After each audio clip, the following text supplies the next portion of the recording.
Olá, pessoal. Vamos dar sequência ao nosso curso de estudo e prática da mediunidade. Nessa aula de hoje, vamos estudar o programa 1, módulo 3, tema 4, que vai tratar do processo obsessivo. Nós já começamos a estudar esse tema com a definição de obsessão, né? E as suas gradações, as suas causas. Estudamos também quem é o obsessor, quem é o obsediado, nos diversos casos e nas diversas causas de obsessão. E hoje, agora, nós vamos dar continuidade estudando como que se dá o processo obsessivo. Então, se prepara aí, que vem mais um estudo.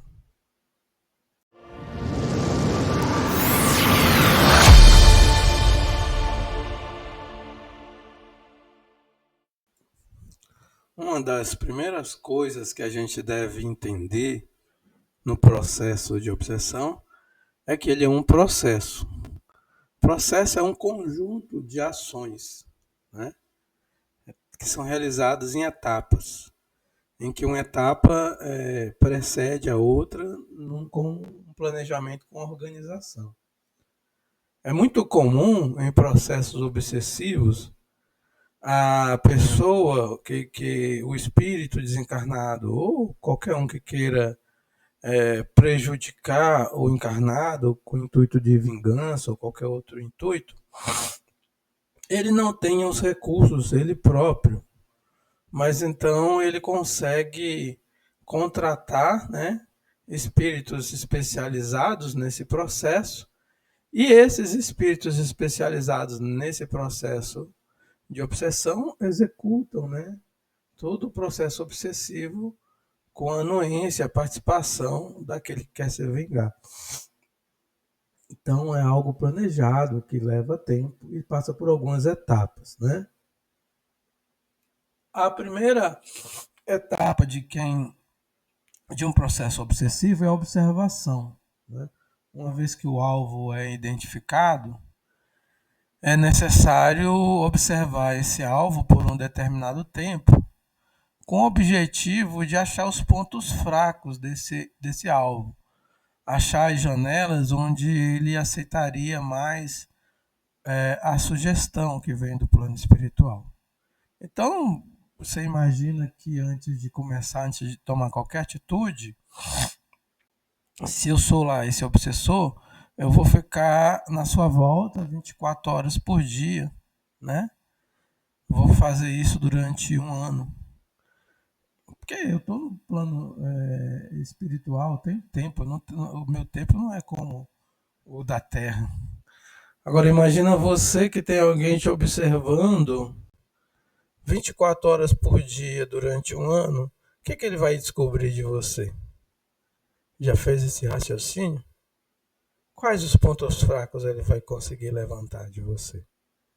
Isso é muito importante que você identifique também para que possa combater lá na frente. Mas enfim, a primeira etapa é a etapa da observação, né?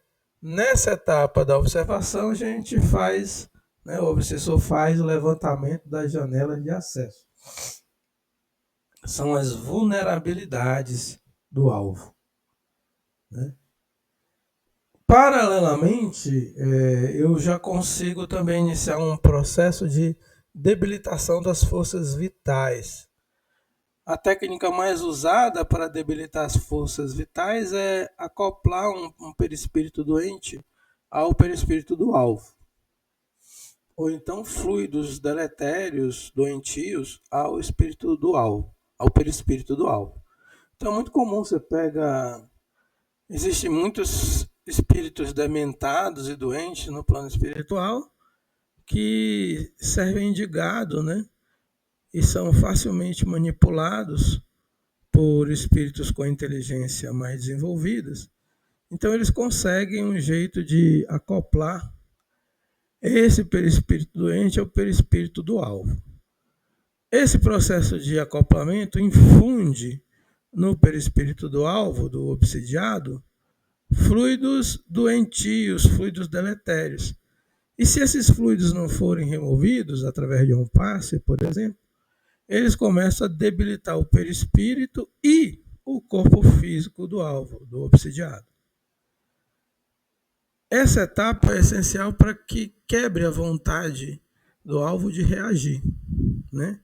Ele fica doente, ele fica sem vontade, e ao perder essa vontade de reagir, fica mais fácil instalar a próxima etapa, que é a instalação de uma onda mental, que fica repetindo dioturnamente sugestões deletérias de pensamento, sugestões não felizes, sugestões para que o alvo, né, porque o obsidiado realize determinadas ações que o prejudiquem, né?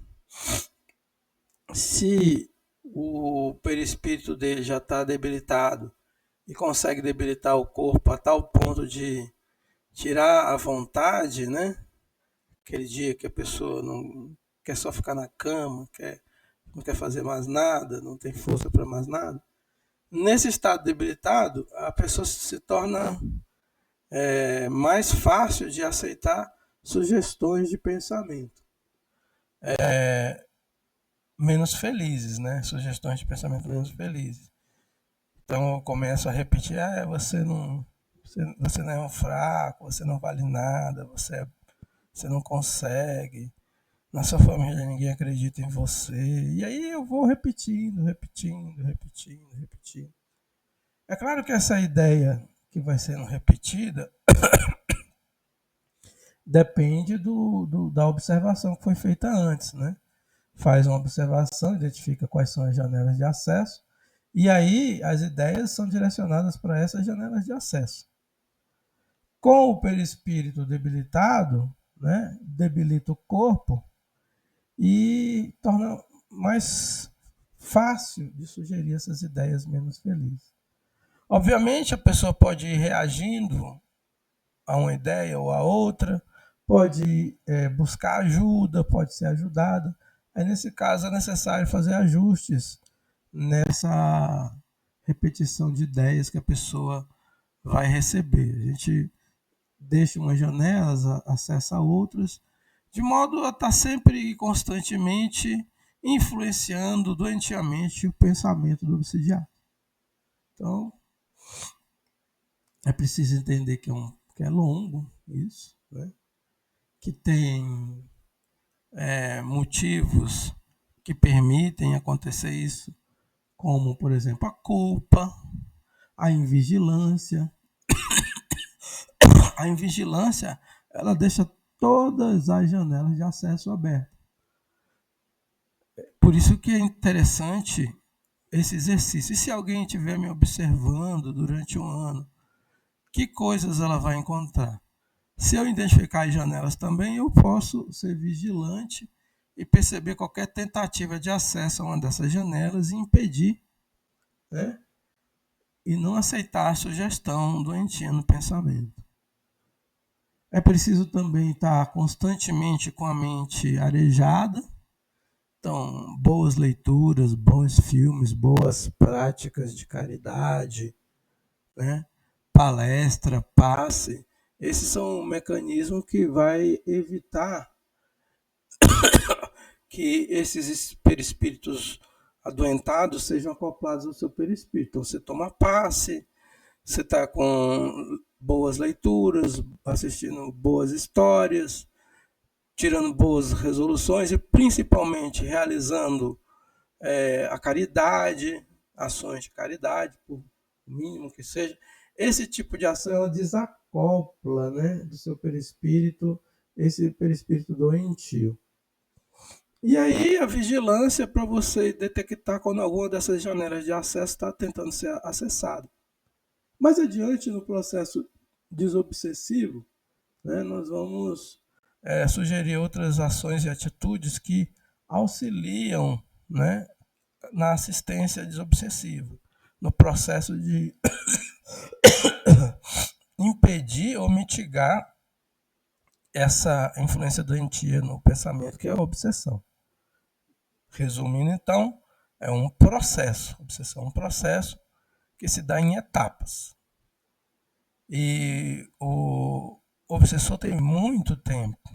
Tempo no plano espiritual é diferente. E a principal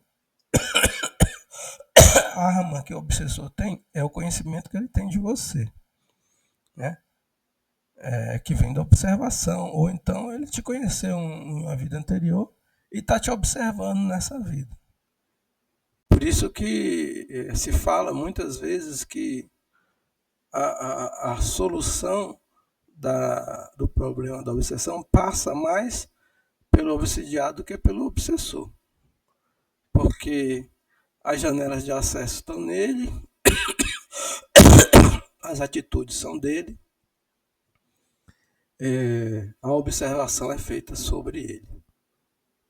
Então, isso aí que a gente viu agora, e vamos no próximo estudo estudar como que faz a desobsessão.